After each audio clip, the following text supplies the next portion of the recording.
The crowd at the livestock auction had never been so quiet, not even when the prized stallion broke loose last spring. All eyes weren't on the animals today, but on a boy. Barefoot, pale, and no older than 7, the child stood beside a trembling widow in a faded shawl, their hands bound together with twine. Some folks whispered that they weren't supposed to be here, that this wasn't legal, but the sheriff just leaned against a post, chewing tobacco like nothing was wrong. "Next lot," the auctioneer barked, barely glancing at the woman. "One able-bodied widow. Knows her way around a ranch kitchen. Comes with a boy. Good for field chores. Package deal." A few nervous chuckles rose from the back. The woman's name was Clara, but no one called her that now. They just called her the one whose husband stole feed money and got himself shot. The town had turned their back the moment his name went bad. Clara held her son tighter, whispering, "Keep your eyes closed, Micah. Pretend we're somewhere else." But Micah didn't. His big, brown eyes stared out at the crowd like he was trying to remember the faces of everyone who stayed silent. A man in overalls lifted his hand. "I'll give $2, but I only need the woman." Clara flinched. "I'm not leaving him," she said, her voice thin. "It's both or neither." The auctioneer raised an eyebrow. "Any other offers?" That's when Boots moved, heavy, measured. From the far edge of the corral came a man Clara hadn't seen before. Tall, dusty, a worn hat shading eyes that didn't blink. He didn't speak until he reached the edge of the platform. Then, with a voice low as thunder on the plains, he said, 10 acres. The crowd murmured. The auctioneer leaned forward. "What did you say, mister?" 10 acres of land. My land, and the barn that comes with it." Clara turned, stunned. Micah looked up at her like something holy had happened. The quiet man tipped his hat toward the boy. "But I don't want a servant. I want a son." For the first time in weeks, Clara's knees buckled, not from weakness, but from the sudden, blinding weight of hope. Clara sat on the edge of the wagon bench, clutching Micah to her side, as the wheels jostled over dry dirt roads. She hadn't spoken a word since they left the auction yard. The man, he still hadn't given his name, drove the horses with calm hands, his jaw set like a man used to long silences. Micah leaned against her, chewing the last of the biscuit the stranger had handed him without a word. Clara kept stealing glances at the man, trying to figure what kind of person trades 10 acres of land for a broken widow and her boy. "You don't owe us anything," she finally said, her voice rough from days without use. "You could have walked away." The man gave a small nod, eyes still fixed on the road. "Could have. Didn't." "Why?" she asked. "You don't even know our names." He shifted slightly but didn't look at her. "Figured the boy deserved someone to speak up. Figured you did too." That silenced her. Clara had lived through enough kindness twisted into cruelty to know the difference. But this wasn't sweet-talking charity. It was quiet and steady, like rain after a drought. As the wagon turned toward a ridge, a small house appeared, weathered but standing tall, flanked by a barn and a chicken coop. Fields stretched beyond, half-tilled and patient, like they'd been waiting for someone. "That's yours now?" she asked softly. "Yours too," he replied. "If you want it." Micah sat up straighter, his eyes wide. "Mama, we got a house?" Clara touched his cheek, trying not to cry in front of the man who'd somehow made this real. "Looks like it, baby." As they pulled up, the man finally looked her full in the face. "Name's Eli. You don't owe me anything. I just don't like watching good people get treated like cattle." Clara's mouth parted, but no answer came. Eli stepped down, then reached a hand up to her, not demanding, not rushing, just offering. She hesitated. Then she took it. As he helped her down and lifted Micah from her arms, Clara saw something in his eyes. An ache, maybe, or something older. Eli set the boy down and ruffled his hair. "Welcome home," he said. And just like that, the wind changed direction, and Clara felt, for the first time in a long time, like someone worth bringing home. The kitchen smelled of bread and pine soap. Clara stood near the stove, unsure if her hands were trembling from nerves or disbelief.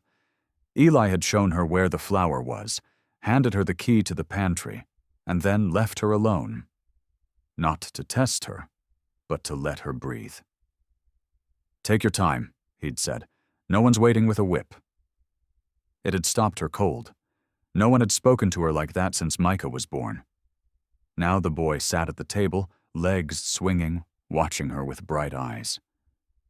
"Mama," he whispered, "do you think he's an angel?" Clara stirred the beans and blinked hard. "No, baby, just a man with better eyes than most." When Eli returned from the barn, he didn't stomp or shout. He left his boots by the door, washed his hands in silence, and sat down at the head of the table like he'd done it 100 times before. Clara placed the food down: beans, cornbread, and fried potatoes. She braced for a comment about salt, or how it could have been hotter, but Eli just nodded. "Looks good." Then he bowed his head. "You pray?" he asked gently. Clara nodded, startled. "I used to." "Go ahead," he said, "if it feels right." Her lips parted, rusty from disuse, and the prayer came slow but steady. "Thank you, Lord, for warm food, safe shelter, and strangers who don't stay strangers." Eli said, "Amen," in a voice that matched the wood grain of the table. Quiet, dependable. They ate, and somewhere between the second bite and the last, something inside Clara began to thaw. Not trust, that would take time, but the frost around it. After dinner, Eli helped clear the plates. He didn't say much, just worked beside her, rinsing dishes while she dried. When Micah yawned, Eli pointed to a little cot near the hearth. "That one's his," he said. "Built it when I thought I'd be a father someday." Clara glanced at him, surprised. But he didn't elaborate, just pulled a wool blanket from the shelf and handed it to her. "And you?" she asked. "Where do you sleep?" He pointed upstairs. "Got a room. Door stays shut. Yours stays open if you like. I don't come knocking." She nodded slowly. That one sentence, simple, respectful, said more than a dozen promises from smoother men. That night, after Micah fell asleep clutching a pillow too soft to believe, Clara sat by the fire, the blanket wrapped tight. The silence wasn't lonely here. It was safe. And in that hush, she let herself hope again. Morning light spilled through the kitchen window, catching dust motes like golden snow. Clara stirred early, used to rising before the sun. But when she stepped into the yard with a pail in hand, Eli was already there, splitting wood in a rhythm so smooth it could have been prayer. He didn't look at her, didn't wave, just kept working. She stood watching for a moment longer than she meant to. The way he moved was different than most men, not boastful, not careless, purposeful, kind. As she turned to fetch water from the well, she found the bucket already full and resting by the door. The tin ladle sat beside it, glinting. Eli had been up earlier than she thought. Inside, Micah had already started brushing the mule's coat out back, something Clara hadn't taught him. She peeked out the window and saw Eli crouching beside the boy, not barking orders, just showing him. Quiet, patient, like he'd been waiting for someone to teach. Later that afternoon, Clara found a new pair of boots near the hearth. Small, sturdy, stitched by hand. She picked them up, confused. "Micah's," Eli said simply. "The ones he came in were 2 sizes too small." "You didn't have to." Didn't feel like watching him limp another day. Clara wanted to argue, to remind him that charity often came with strings. But Eli never looked for thanks. He just noticed things and fixed what he could. When a hinge creaked, he oiled it. When the fire dipped too low, he fed it. And when Clara dropped a pot from old habit, flinching from a sound that used to bring fists, Eli didn't speak. He just picked it up and asked if she'd rather bake than boil. That evening, Clara took her sewing out to the porch. Eli joined her, setting his boots on the railing. They didn't talk. They didn't need to. The crickets did that part. As she stitched the hem of Micah's trousers, Eli handed her a thimble carved from wood. "Yours," he said. "Found it in the barn. Figured someone ought to use it." She took it gently. "You're always noticing the small things," he shrugged. "World turns on the small things." That night, as the house settled and Micah snored softly in his cot, Clara stared at the ceiling and whispered a truth she hadn't dared say aloud in years. Maybe this is what love feels like, when it's quiet and doesn't hurt. Clara found it by accident. She'd gone looking for kindling in the barn and stumbled upon a little shelf tucked behind a stack of crates. Too neat, too deliberate to be forgotten. On it sat a wooden box, smooth with age, and beside it, a carving knife with a pearl handle. The box wasn't locked. Inside lay simple things. A child's bonnet, frayed at the edge, a faded drawing of a woman in a rocking chair, and a name carved on the lid's underside. Lena. Clara touched the name with careful fingers. It wasn't hers, it wasn't Micah's, but it had been someone. She stepped out into the barnyard, squinting against the sun, and saw Eli hammering a fence post near the west pasture. She walked toward him, the box held like a fragile bird. "Lena," she said quietly. He paused. The hammer lowered. "My wife," he said after a long silence, "and daughter. Lost him in the fire. Long time ago." Clara felt her breath hitch, not because of what he'd lost, but because of the way he'd carried it, like a stone in his pocket, never tossed, never flaunted. "I'm sorry," she whispered.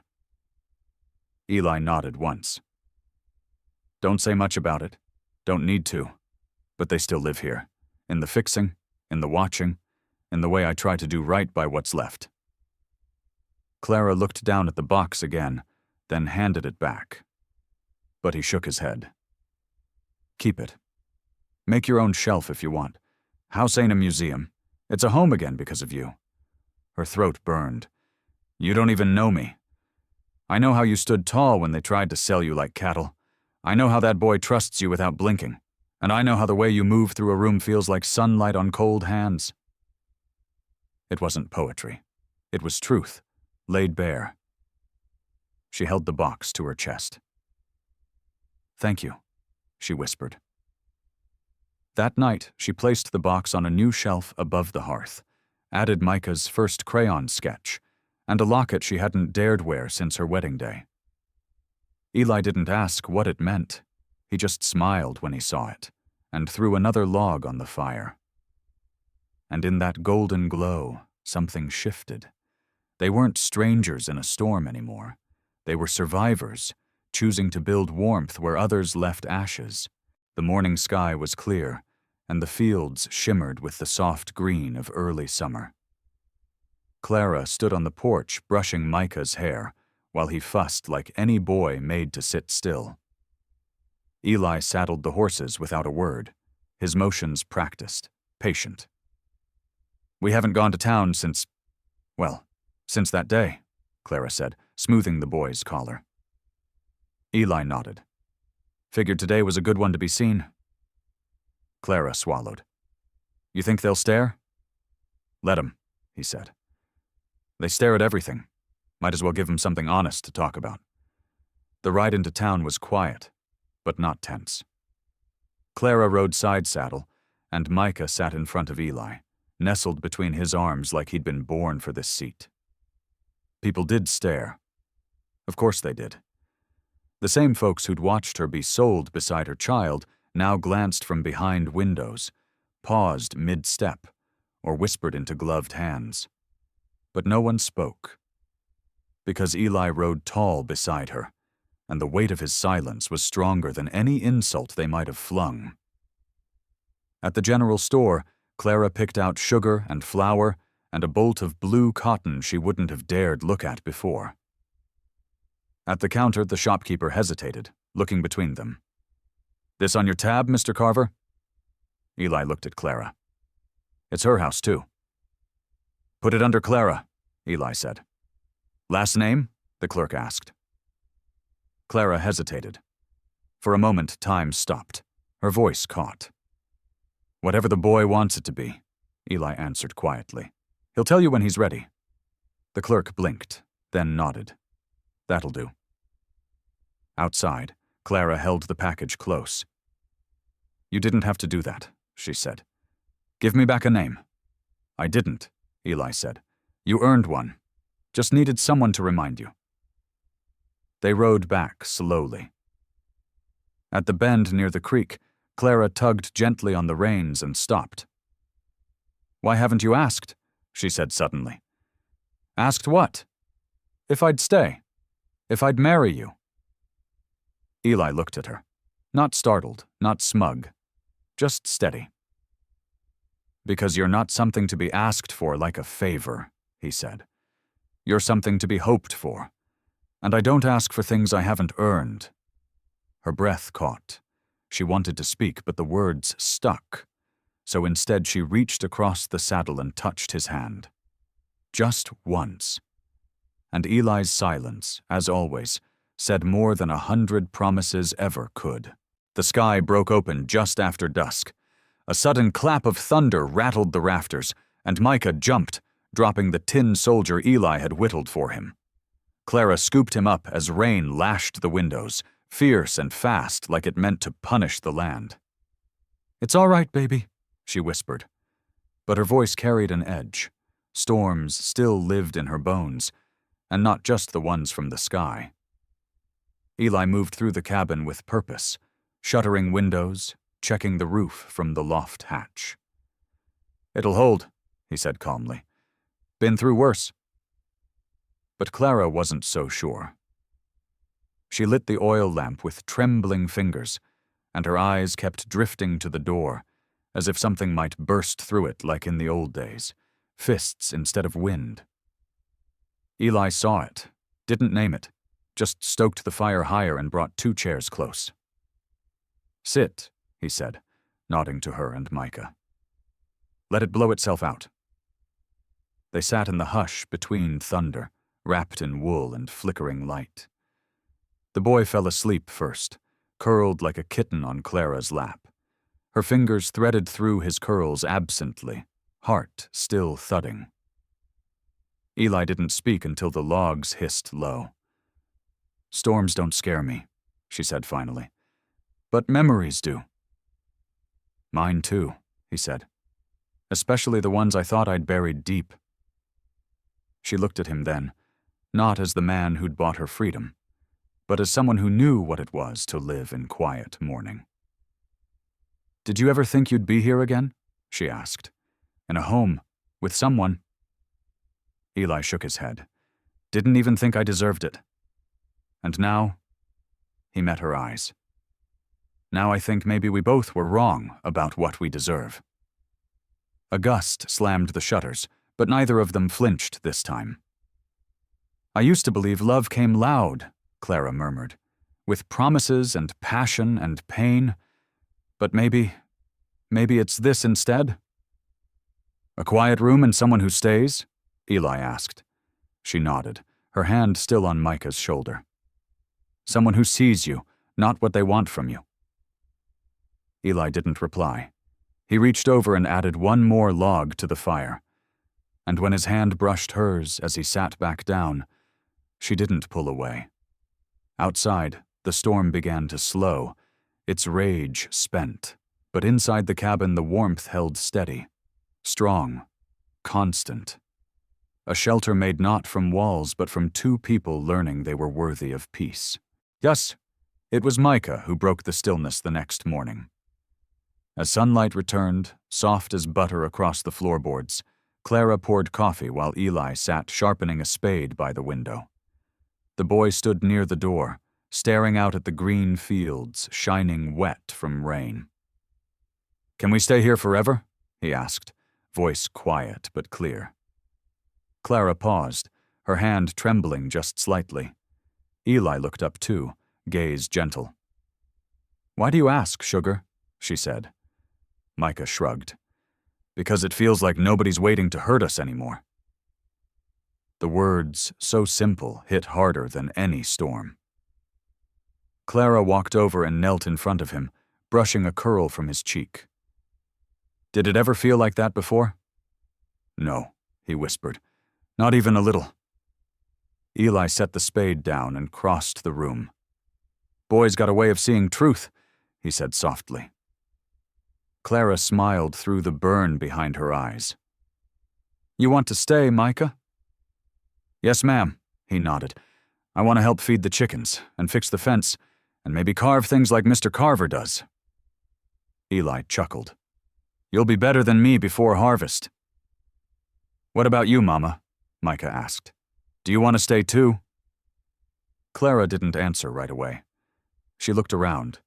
The worn table now polished from dinners shared, the patchwork curtain she'd sewn by hand, the corner where Eli kept a wooden box with Lena's name, and now hers too. "Yes," she said at last. "I do." Eli didn't smile wide.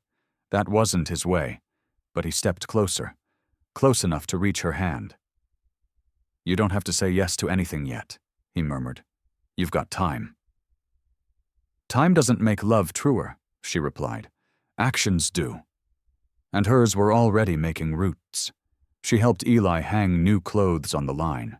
She packed Micah's lunch with care. She sat beside Eli on the porch with her sewing, and let her knee rest lightly against his. They never called it courtship. They didn't need to. By nightfall, Micah was sketching again, this time drawing 3 stick figures holding hands under a wide sun. "That's me and Mama and Mr. Eli," he said proudly. "We're just a family now, right?" Clara blinked, then looked at Eli. He nodded once. "We are, if you say so." And Micah smiled the biggest smile Clara had ever seen. She pressed the picture to her chest, and for the first time in years, it didn't hurt to hope. The next time they rode into town, Clara wore blue. The dress she'd bought weeks ago, still stiff with newness, hugged her just right now. Modest but proud. Eli didn't comment, but his eyes softened when he saw her. "You look like you belong here," he murmured, tightening the saddle strap. "I feel like I do," she replied. Micah rode between them again, but this time he waved at the passing townsfolk, unafraid. At the general store, Mr. Walton greeted them with a hesitant nod. Clara smiled back. "Put it under Carver," she said before the clerk even asked. "All 3 of us." The pencil paused mid-air. "You sure?" She looked at Eli, and he said nothing, just rested a calloused hand on her shoulder like a seal. "Yes," she said. "We're sure." The man nodded and scribbled it in the ledger. Just like that. A name. Shared. Chosen. Earned. As they stepped out, Clara saw Mrs. Hensley watching from her porch across the way, arms crossed. It was the same woman who'd clucked her tongue at the auction block. Now she simply stared. Clara didn't flinch. She turned, adjusted Micah's hat, and walked on. "You didn't have to do that," Eli said when they reached the horses. "Say it like that." "I wanted to," she replied. "I wanted to choose it out loud." That evening, after chores and supper and the boy asleep, Clara sat on the porch beside Eli as the sun dipped low. "There's something about you," she said. "You let things come in their own time." "You taught me that," he answered. "I just didn't know I was still learning." She laughed quietly.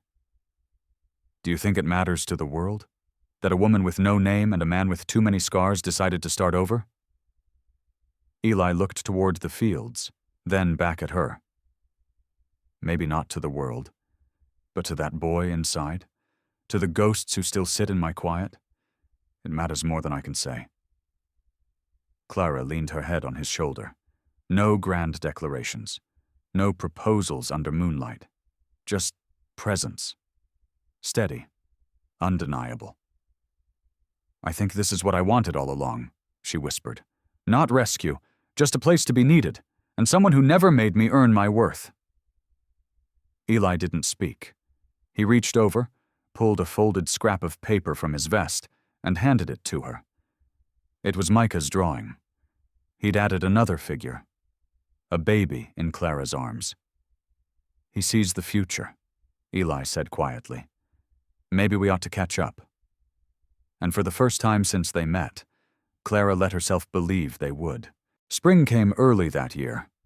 Wildflowers burst along the fence line, and the hens laid more eggs than Clara could gather before breakfast. Micah had grown 2 inches and started calling Eli Pa without ceremony, just one morning over coffee. Eli hadn't said a word, just swallowed hard and nodded, as if the word had been waiting years to be spoken. The cabin, once silent as a tomb, now hummed with gentle life.